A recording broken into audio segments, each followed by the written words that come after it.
Good afternoon, everybody. How are you? Thank you for coming.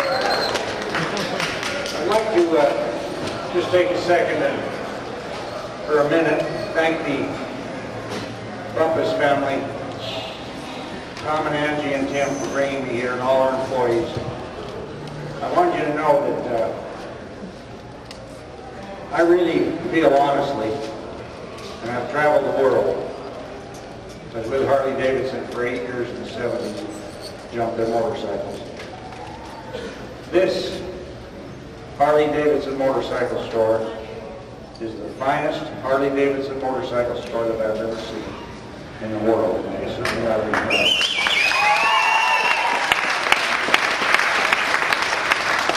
That is bar none. There's no dealer that I know of.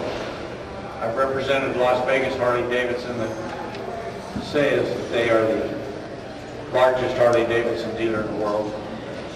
Then there's one in Daytona owned by a big fat guy. He says he's the largest. And there's one in El Paso that's real long in length. He says he's the biggest Harley Davidson dealer in the world. But there is no finer store than this. Thank you. Where's the rocket at? Over the window?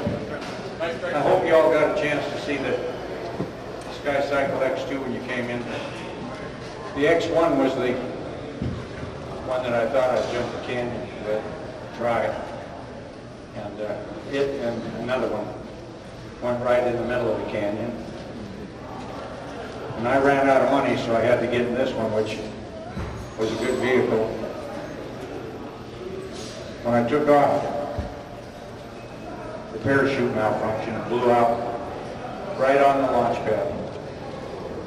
Believe me, I didn't let go of it. I waited 7 years to jump that canyon, and the countdown started with 10 minutes to go. I was in it with a steam rocket. Steam's our most reliable source of power. When I got down to 3, I said, God, take care of me. Here I come, and hit that fire button. And that parachute, I blacked out as I took off because of the G-load. And that parachute opened, I woke up in a big hurry, and when I saw that edge of that canyon down below me, I made it all the way across. When I had 16 knots of wind right at me. And when I woke up, and I knew that I had not let go of the parachute, and that the engineer had made a mistake, I can't even tell you what I said. I was just furious. And I was tied in it. We thought I'd make it across. I was tied in it because when I came down on the nose of it, there was a nose cone sticking out of it. I don't know what happened to it. I want to put another one in. That was a rod. I blew all the way across the canyon and landed in the rocks. Thank God I did, because I was tied in the rocket, and I would have absolutely drowned in that river. People don't know how deep that canyon is and how far it is across unless you've already seen it. It looks almost like a portion of the Grand Canyon.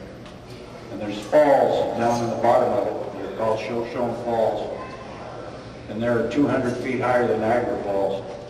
And it's a tremendous river, that Snake River. Anyway, I'm thankful that I lived through it.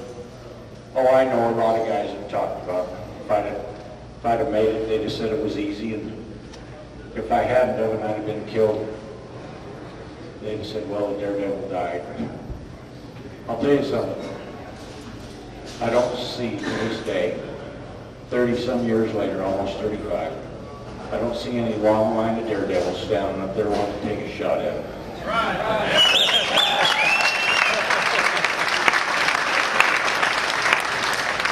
I've had a wonderful career. My longest jump was over 22 cars in the Tri-Cities of the state of Washington. I started out over one pickup truck. And boy, that hole in the middle, you know if you have a malfunction. If a spark plug fouls or chain breaks, you're really going to have a problem. I'm a God-fearing person, but I said my prayers quite a few minutes before the jump, and I really paid attention to business when I got ready to go. If you're praying instead of paying attention to business, you're liable to hit that takeoff ramp head on, which I never did, decapitate yourself. In the business that I have been in, I always felt that the greatest competitor in life is death. And I faced it all the time when I got ready to go. Like I said, I'm a God-fearing person. I really don't believe too much in organized religion. I do believe there's a God. I know this. There's some things that the truth has been stretched on, I feel greatly, as far as religion goes. Everybody asks me if I want to make another jump. Yes, I am. I want to make one more. When I get to heaven, I'm going to jump a river, a big river. And I'm going to have Jesus by my side and let him watch. I'm going to tell him, I'm going to say, I know you want to watch me make a jump, Jesus, my last one. If I make it across this river, I want to see you walk across it. I want to see if that's true. Anyway, you probably do it. No, I'm just jealous. So. Anyway, the motorcycles that are here, the Harley Davidson XR 750 is the motorcycle that I made my last 3 jumps on. I jumped the Sharks in Chicago with it, and I jumped in London, England, over 13 buses, and I missed it. And I jumped back here in the United States at Kings Island in Ohio over 14 buses, and I made it. You know, I was on the top of the world in the 70s. My toys that I have on display here grossed $350 million in sales. Not only was I the first motorcycle toy that was ever a success in the world, they were the biggest selling toy in the history of the toy business in the 1970s. My toy outsold the G.I. Joe doll and the Barbie doll put together in the 70s, and they gave it credit for saving the toy industry. That's something I'm very proud of. And my pinball machine was the first solid-state pinball machine ever made by Bally, which was the largest pinball manufacturer in the world, and they tested it in Germany and then brought it back over here to the United States. There have been some products that have been out with my name and signature on them, and they've done very well, so I've been lucky through the years. I'm very lucky now. I know that I'm still here because of the accidents I've had. I've had a complete hip replacement amongst all the other operations I've had.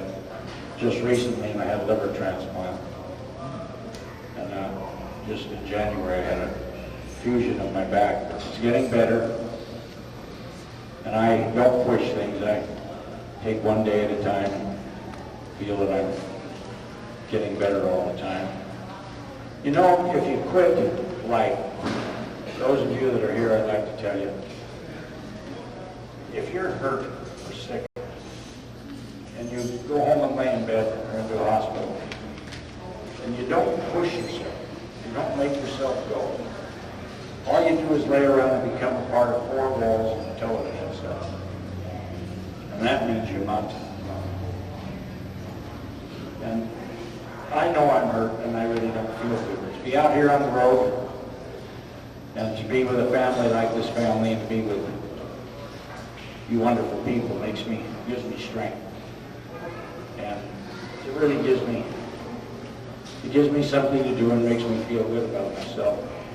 I've always felt there were 5 things in life that you needed to do and needed to have to keep you happy about yourself and to help you live to the fullest. One of the 5 is belief in God.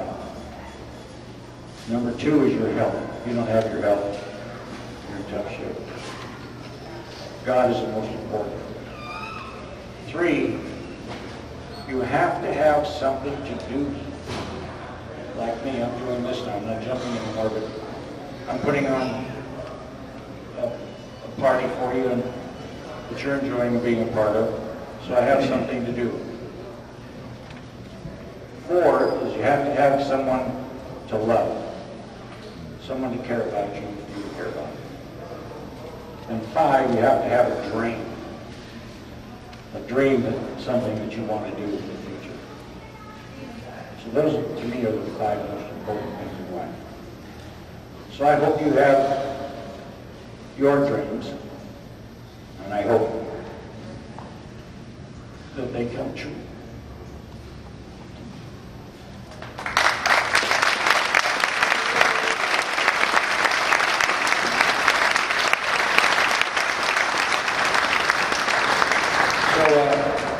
Thanks for coming to see me. Let's all have a great time. I've got pictures here for you and your kids. I would like to ask you, you've only asked me to sign 1. If you have someone else with you, our little son or daughter at home, I'll be happy to sign 2 for you, but if I sign any more than that, I'll announce.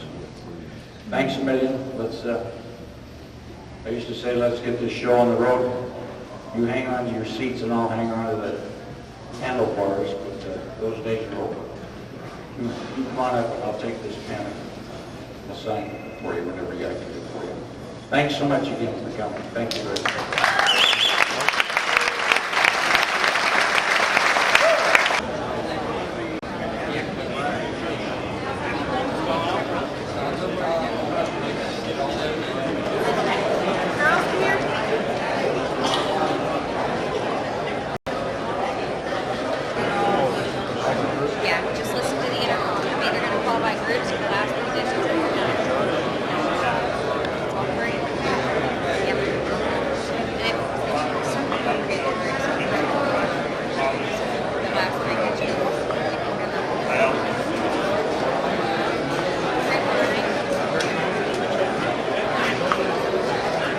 You were telling a secret. I want to know the secret.